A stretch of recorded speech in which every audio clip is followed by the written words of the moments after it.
Bapa di surga, di dalam nama Tuhan Yesus, pagi hari ini kembali kami mau merenungkan firman-Mu, mengenal Tuhan seperti yang Engkau kehendaki, melalui firman, melalui Kristus, dan di dalam pimpinan Roh Kudus. Kami sungguh bersyukur untuk pertolongan-Mu.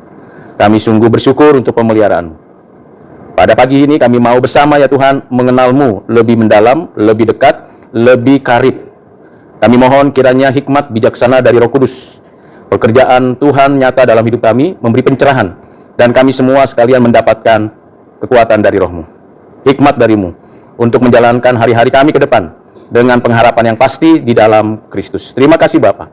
Dalam nama-Mu Tuhan Yesus, kami berdoa, kami bersyukur. Amin. Firman Tuhan yang kita akan renungkan berkaitan dengan satu tema yang saya ingin angkat, dan kita bisa memperhatikan bagian ini dalam kehidupan kita. Di dalam Yefanya 3 ayat 17 dituliskan demikian firman Tuhan, Tuhan Allahmu ada di antaramu sebagai pahlawan yang memberi kemenangan. Ia girang karena engkau dengan sukacita. Ia membaharui engkau dalam kasih-Nya. Ia bersorak-sorak karena engkau dengan sorak-sorai. Kutipan dari ayat ini yang ingin saya mau sampaikan kepada kita berkaitan dengan pemeliharaan Tuhan Allah. Kalau kita perhatikan dalam kehidupan kita, hampir bisa kita mengatakan tidak ada bedanya orang percaya dengan tidak orang percaya. Karena Tuhan memang yang menciptakan langit, bumi, dan segala isinya, menciptakan kita manusia menurut gambarnya, dan kita punya kesadaran bahwa kita berdosa. Kita harus mengakui bahwa kita punya keterbatasan, punya kelemahan. Lalu apa yang membuat kita menyadari juga bahwa Tuhan tidak hanya menciptakan segala sesuatu, tapi memeliharanya. Di dalam pengajaran Alkitab, kita menemukan dua hal yang paling tidak mudah kita mengerti. Pertama, pemeliharaan Tuhan.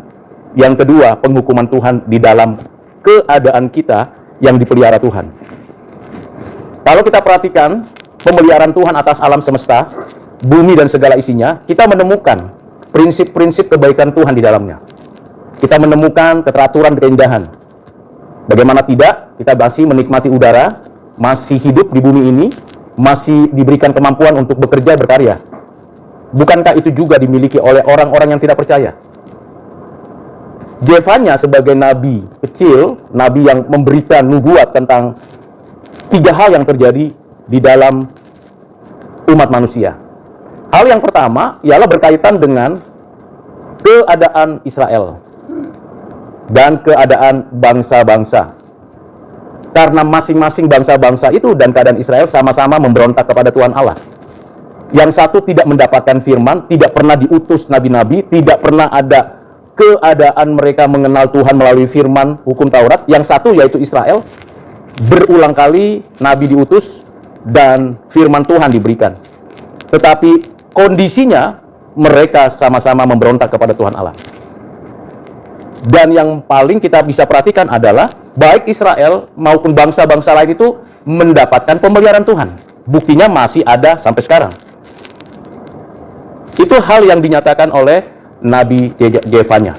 Bahwa memang ada bangsa-bangsa yang memberontak kepada Tuhan, yang bahkan pada waktu-waktu tertentu diberikan kesempatan atau diberikan suatu tugas yang mereka tidak menyadarinya, yaitu melakukan tindakan penghukuman bagi Israel.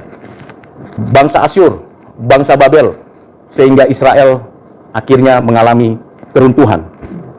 Keruntuhan pertama tahun 722 sebelum Masehi, keruntuhan yang kedua dan terakhir tahun 586. Setelah itu tidak lagi ada kerajaan Israel.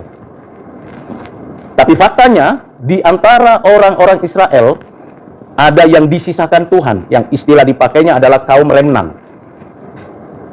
Di antara orang-orang yang mengaku beragama, percaya kepada Yahweh, mengenal Tuhan, ternyata tidak semuanya memiliki suatu privilege bahwa mereka adalah orang yang disebut kaum sisa. Ini kenyataan. Dan hukuman terus berlangsung. Dan pemeliharaan Tuhan juga terus berlangsung. Ini keadaan manusia yang paradoks. Ini bagian pertama. Bagian kedua, Yefanya ingin menjelaskan, memberikan pengertian kepada umat yang sisa itu, di antara bangsa-bangsa yang kafir tersebut, bahwa akan ada keselamatan bagi mereka.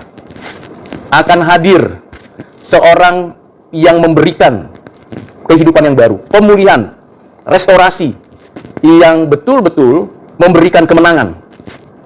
Dan ini mengaitkan dengan keadilan Kristus. Jadi Zefanya ingin mengatakan bahwa nantinya akan ada seorang yang memberikan kemenangan, sukacita, dan kegembiraan. Waktu itu, ketika Zefanya berbicara di hadapan banyak orang, khususnya orang-orang Israel, terlebih khusus orang-orang Israel yang sisa itu, tentu hati mereka gembira, menanti-nantikan kedatangan pribadi yang akan memberikan kemenangan itu. Ternyata mereka sudah meninggal duluan, dan tinggal pengharapan mereka disimpan di dalam kekekalan, sampai pada akhirnya nantinya keturunan mereka, keluarga mereka, anak cucu cicit buyut mereka melihat, menyaksikan sendiri Kristus hadir. Ini yang kedua. Yang ketiga adalah Tuhan akan menyatakan kemenangan secara penuh pada kedatangan Tuhan yang kedua kali, atau kedatangan kembali. Itu sebabnya kalau kita membaca Zefanya pasal yang ketiga ayat 9 sampai 21 atau 20, ya Zefanya 3 ayat 9 sampai 20, kita akan mengetahui bahwa janji keselamatan itu sudah digenapi di dalam Kristus. Dan akan secara sempurna ketika Kristus datang kembali. Yang ingin saya sampaikan adalah pemeliharaan Tuhan bagi orang percaya. Jadi kalau kita memperhatikan, dari awal saya sudah membagi dua hal. Yang pertama adalah pemeliharaan Tuhan secara umum atas ciptaannya, dan pemeliharaan Tuhan secara khusus atas umatnya. Ini hal yang sangat berbeda. Kalau pemeliharaan Tuhan secara umum, sadar atau tidak, suka atau tidak, menerima atau tidak, manusia akan menikmati. Itu secara umum. Dan itu tidak bisa dipungkiri. Bahkan kita bisa menyaksikan bagaimana Tuhan memelihara umat manusia. Tidak ada kedekatan dengan Tuhan, tidak pernah memanggil Allah dengan panggilan Bapa, tidak mengenal Kristus, bahkan tidak mengerti tentang Allah yang dikenal dan menyatakan dirinya. Mereka tidak peduli dengan itu. Tetapi pemeliharaan Tuhan atas karya ciptaannya tetap tidak berubah, tetap dipelihara, tetap dijaga. Di situasi kondisi saat ini yang begitu luar biasa kerusakannya, kekacauannya, Tuhan tetap pelihara. Tapi yang kedua, ini yang mau ditekankan oleh Zefanya, seorang nabi kepada orang-orang Israel, kepada kaum remnan, yaitu mereka yang betul-betul setia tekun menanti-nantikan Tuhan kembali datang. Termasuk kepada kita. Itu sebabnya dikatakan Tuhan Allah ada di antaramu sebagai pahlawan yang memberi kemenangan. Pemeliharaan Tuhan atas umat Tuhan ini memang tidak mudah dimengerti. Mengapa demikian? Terutama bagi kita dalam situasi kondisi yang sangat kontroversial, di mana kita akan berteriak seperti Habakuk, berapa lama lagi Tuhan ketidakadilan terjadi? Kita juga akan berteriak mengatakan, Tuhan, mengapa Engkau meninggalkan aku? Membiarkan aku sendirian? Seolah-olah Tuhan secara pengetahuan kita itu baik terus, tidak pernah memberikan kita kesulitan dan kesusahan. Benar, tapi kenyataan hidup kita tidak demikian. Bahkan di dalam Roma pasal 8, Rasul Paulus mengatakan, semua makhluk sama-sama mengeluh, sama-sama susah, sama-sama sulit. Jadi tidak ada bedanya. Mau kita percaya atau tidak percaya kepada Tuhan, tidak ada bedanya secara kasat mata. Lalu yang membedakan kita dengan orang-orang yang tidak percaya itu apa? Apa yang membedakannya? Pengenalan kita akan Tuhan bukan hanya Tuhan yang transenden yang di sana, lalu kita teriak, kita minta tolong, lalu dia memberikan kuasa kenyataan untuk kita diberkati. Itu memang sesuatu yang wajar, mengenal dia secara transenden. Tetapi di dalam pengertian orang percaya, Tuhan bukan Tuhan yang transenden saja, tapi Tuhan yang imanen, Tuhan yang beserta dengan kita. Waktu Tuhan Yesus naik, sebelum naik ke atas surga, dia berkata kepada murid-muridnya dalam Matius 28 ayat 20, aku menyertai kamu. Pertanyaannya yang lagi-lagi saya mau angkat kepada kita, benarkah kita mengalami penyertaan Tuhan dalam hidup kita? Atau itu hanya ilusi kita?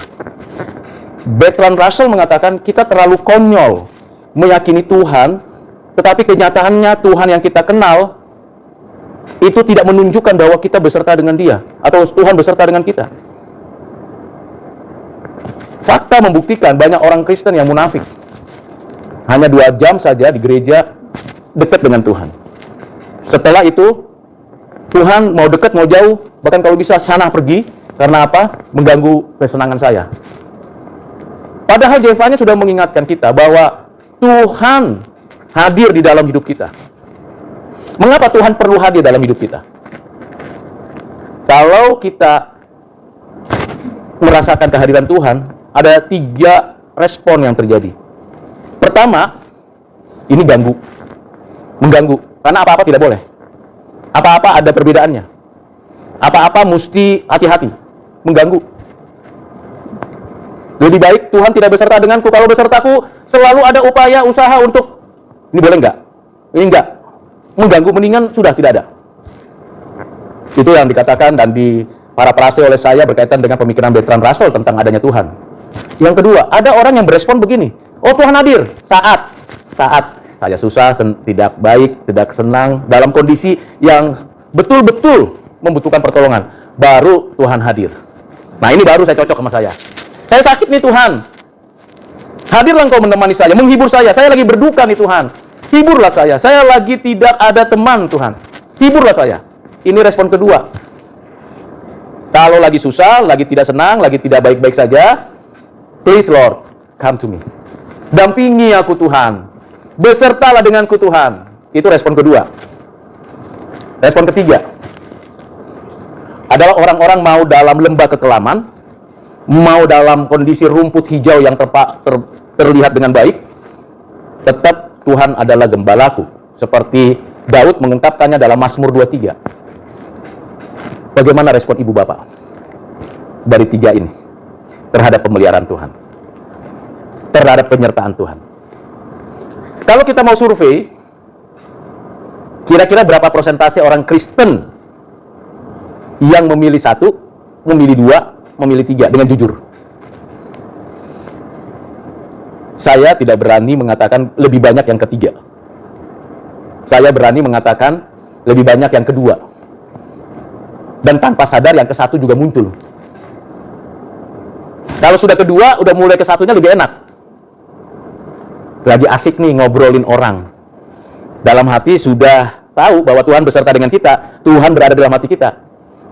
Kita kira-kira ada nggak suara hati kita digerakkan Roh Kudus mengatakan, jangan bicarakan orang. Atau, nyalah engkau dari hadapanku, aku mau bicarain si Polan. Jadi kalau kita menyadari bahwa Tuhan Allah ada di antaramu sebagai pahlawan kemenangan, berarti di sana kita perlu waspada dan ngerti benar. Tuhan itu bukan Tuhan yang jauh, sehingga kita menganggap dia tidak mungkin peduli dengan kita. Tetapi juga Tuhan bukan hanya sekedar dekat, lalu sekedar mendampingi kita, memuaskan hasrat kita. Tidak, dia menyertai kita untuk, ada tujuannya. Untuk apa? Untuk kita menikmati sukacita sekarang dan nanti. Bahkan di dalam surat Paulus, khususnya di dalam Roma pasal 8 atau pasal 9, menjelaskan bagaimana kita mestinya makin dekat Tuhan, makin serupa dengan Kristus.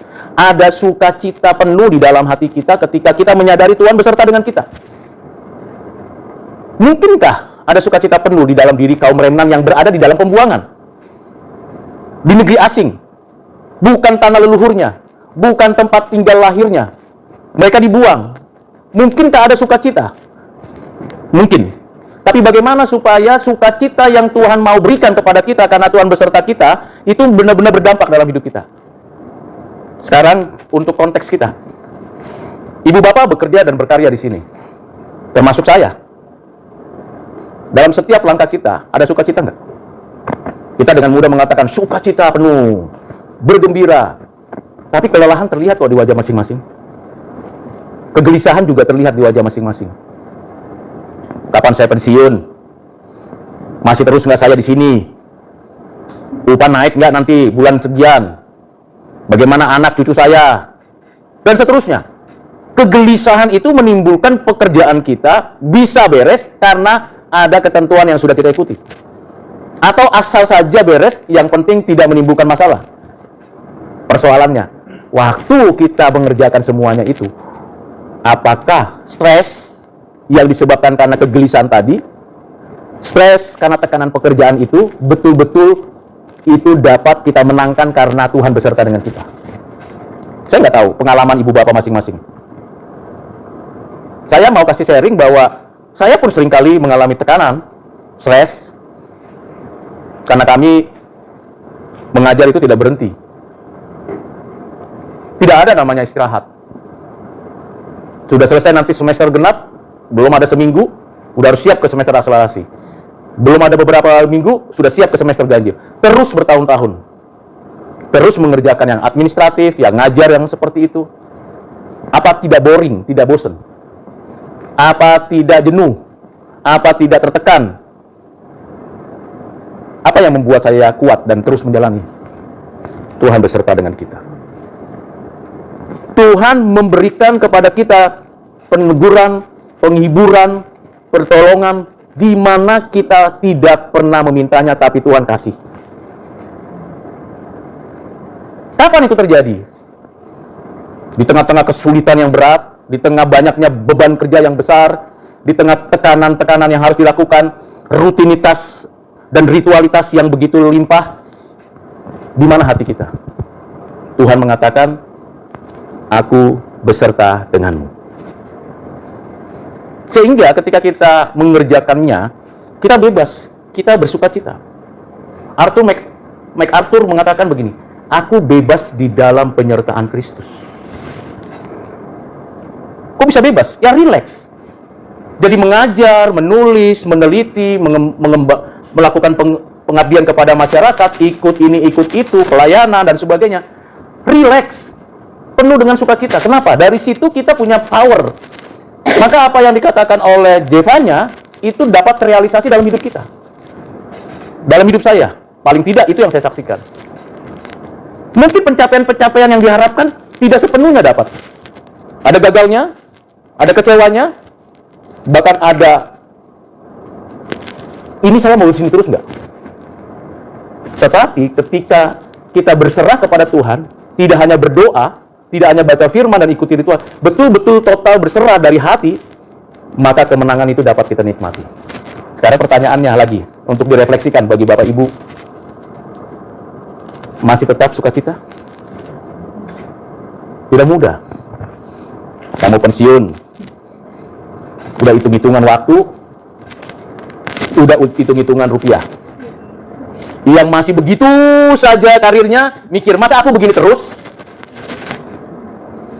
Bukan di mana kita berada, tapi apakah kita tahu, kita menyadari Tuhan beserta dengan kita.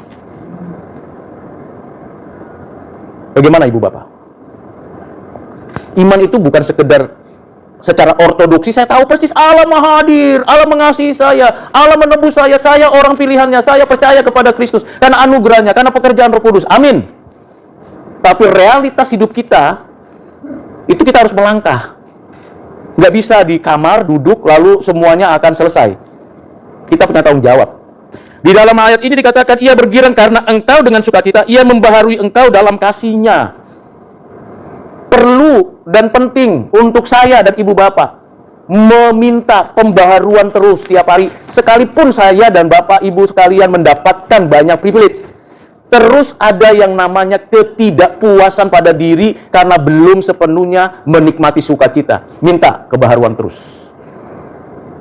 Supaya ketika bangun pagi dan menjelang istirahat malam, semua rangkaian itu betul-betul kita nikmati dengan sukacita. Nggak ada lagi tekanan, bebas seperti MacArthur mengatakan, saya orang bebas, menikmati Kristus dalam hidup saya. Bukan kelompok yang pertama, dan juga tidak mau hanya kelompok yang kedua, tapi maunya kelompok yang ketiga. Di lembah kekelaman sekalipun, di padang rumput yang hijau sekalipun, tetap menerima kebaharuan dari Roh Tuhan. Bagaimana kita punya kebaharuan dari Roh Tuhan? Ya, ada yang secara klasik pasti Ibu Bapak sudah mengatakan, baca firman Tuhan, betul. Minta supaya Tuhan memperbarui kita di dalam langkah-langkah hidup kita, tepat. Kita tahu kelemahan kita, kita perbaiki, iya. Tapi bagaimana itu bisa terrealisasi dalam hidup kita, kebaruan-kebaruan dalam hidup kita. Supaya kita sampai kepada satu titik, tiap bagian hidup kita ada sukacita. Nah, ini menjadi hal yang perlu kita pikirkan. Yang pertama, supaya kita terus-menerus mengerjakan itu dan menikmati itu adalah komitmen tetap setia. Susah ya, tetap aja tekun. Tetap saja tekun kerjakan bagian kita. Nggak usah terlalu mimpi bahwa nanti kalau sudah tekun pasti saya akan di atas. Atau kalau saya sudah mengerjakan ini dan itu pasti dilirik oleh pimpinan. Nggak usah fokus ke situ, Ibu Bapak. Fokus pekerjaan kita tekun. Kita betul-betul tekun. Setia di situ dan kita akan menikmatinya. Yang kedua, mau berbagi dengan orang lain. Ibu Bapak pasti punya keahlian masing-masing. Punya privilege yang diberikan Tuhan masing-masing. Yang saya nggak punya, Ibu Bapak punya. Berbagilah. Bukan rupiah saja, bukan pengetahuan saja, pengalaman hidup juga perlu dibagikan. Begini loh cara mendidik anak zaman sekarang. Perlu dengar. Begini loh menghadapi orang tua yang zaman sekarang ini dalam kondisi stres. Perlu dengar. Perlu tahu. Lalu mulai belajar lagi, memperbaiki diri di situ. Sehingga kita mengalami sebuah progresif sukacita. Karena Tuhan memperbarui kita dengan kasih-Nya. Tuhan memperbarui kita bukan dengan tangan besi. Kalau militer kan lain. Kalau salah berbaris, bukan hanya disepak gitu. Suruh push up 50 kali atau 100 kali. Saya waktu ikut wajib militer sebelum masuk CPNS dulu, 3 bulan dirindam condet itu, salah berbaris suruh push up 50 kali. Jangankan 50 kali, 10 kali saya sudah KO. Ya sudah, akhirnya berdiri, suruh lari lapangan bola lagi. Cara mendisiplinnya berbeda. Tapi Tuhan memperbaharui kita dengan kasih. Artinya kesempatan demi kesempatan untuk memperbaiki kita ada selalu di dalam hidup kita. Tidak ada kesempatan. Hanya kita mau ambil nggak? Dengan kasih itu membuat kita itu sebenarnya jadi manja ya. Betul nggak? Anak saya misalnya salah. Oh, kita dengan kasih ya jangan begitu ya, nah lain kali gitu. Lain kali begitu lagi. Kita nggak mau keras, nggak mau tegas. Memang side efeknya, kalau kita mau mendisiplin supaya kita ada kebaruan dan supaya kita menikmati sukacita, seharusnya tegas. Tapi Tuhan mengatakan, aku memperbarui kamu dengan kasih. Kontradiksi nggak? Enggak. Kasih itu selalu di dalamnya dua hal. Keadilan dan pengampunan. Jangan melulu pengampunan tanpa keadilan. Kalau keadilan berarti perlu pendisiplinan yang tegas. Tapi jangan lalai sehingga membuat kita kasar. Kita bisa saja mendisiplin yang salah, tetapi jangan berhenti di disiplin. Akhirnya dia lost, hilang. Kita mau didisiplin, kembali kepada Tuhan, kembali kepada kehidupan yang diperbaharui. Sama seperti kita. Ibu Bapak pernah didisiplin nggak sama Tuhan? Saya nggak tahu. Pernah ngalamin nggak? Saya pernah mengalami beberapa kali. Dan saya percaya, dengan saya didisiplin oleh Tuhan, saya mendapatkan insight bagaimana saya menikmati sukacita. Dan sukacita itu diberikan. Itulah sebabnya kalau Tuhan mengatakan, aku hadir di dalam hidupmu, aku menyertaimu, berarti saya, ibu bapak, mendapatkan sukacita. Itu buahnya. Kalau belum ada sukacita dalam mengerjakan apapun, question mark. Jangan-jangan kelompok kedua. Kalau lagi susah, baru Tuhan, tolonglah aku Tuhan, berpuasa pun jadi. Begitu kan? Kalau lagi senang, mungkin nggak ingat Tuhan juga. Kelompok pertama, geser nih dari kelompok 2 ke geser kelompok pertama. Ini ganti-gantian, ini 1, 2, ini ganti-gantian. Populasinya makin tidak berubah nih. Yang kelompok 3 yang paling kasihan, menurut dunia. Kok urus mau begitu terus? Serem kan kalau dikatakan begitu? Apa yang Bapak Ibu lakukan kalau ditanya? Udah berbuat begini, begitu terus, kok mau? Kembali kepada Mazmur 23, Tuhan adalah gembalaku, tak akan kekurangan aku. Ia membaringkan aku di rumput yang hijau dan air yang tenang. Sekalipun aku dalam lembah kekelaman, Tuhan beserta denganku. Gadamu dan tongkatmu. Amin. Mari kita berdoa. Tuhan, dalam pemeliharaanmu kami bersyukur. Dalam penyertaanmu kami berterima kasih. Ya Bapa, kami mau Engkau terus perbarui kami, supaya ada sukacita dan sukacitaku, sukacita kami penuh. Kami sadar tantangan di depan kami tidak mudah. Sering kami letih lesu, stres, tekanan tinggi, tapi kami mau penghiburan darimu memberikan kepada kami kelegaan. Kami sadar betul bahwa kami seringkali pandai untuk berkata-kata, bahkan kami punya pengertian yang mendalam tentang kehadiran Tuhan dalam hidup kami, tapi kami kadangkala terpleset dengan pilihan-pilihan yang membuat kami hanya mengenal Tuhan yang hadir pada saat susah saja. Tuhan, kami mohon Engkau selalu beserta dengan kami, baik kami berada di padang rumput yang hijau maupun di lembah kekelaman. Tuhan, kami mohon gadamu dan tongkatmu lah yang memimpin kami, sehingga kami menikmati pemeliharaan Tuhan yang tidak pernah dinikmati oleh orang-orang dunia, bangsa-bangsa yang tidak menyembah Engkau. Terima kasih Bapa untuk Kristus yang sudah mati menebus kami, untuk Roh Kudus yang telah memberikan kepada kami iman percaya, dan kami bersyukur untuk anugerah-Mu. Biarlah Engkau pimpin, berkati kami, sertai kami dalam aktivitas kami, dalam rutinitas kami, baik di rumah, di kantor, di tempat pekerjaan kami. Bagi yang sakit, Engkau yang sembuhkan ya Tuhan. Bagi yang lemah, Engkau berikan kekuatan. Dan bagi yang suam-suam kuku, Engkau berikan keteguhan iman. Berkati kami sekalian ya Bapa. Dalam Kristus Tuhan kami berdoa bersyukur. Amin.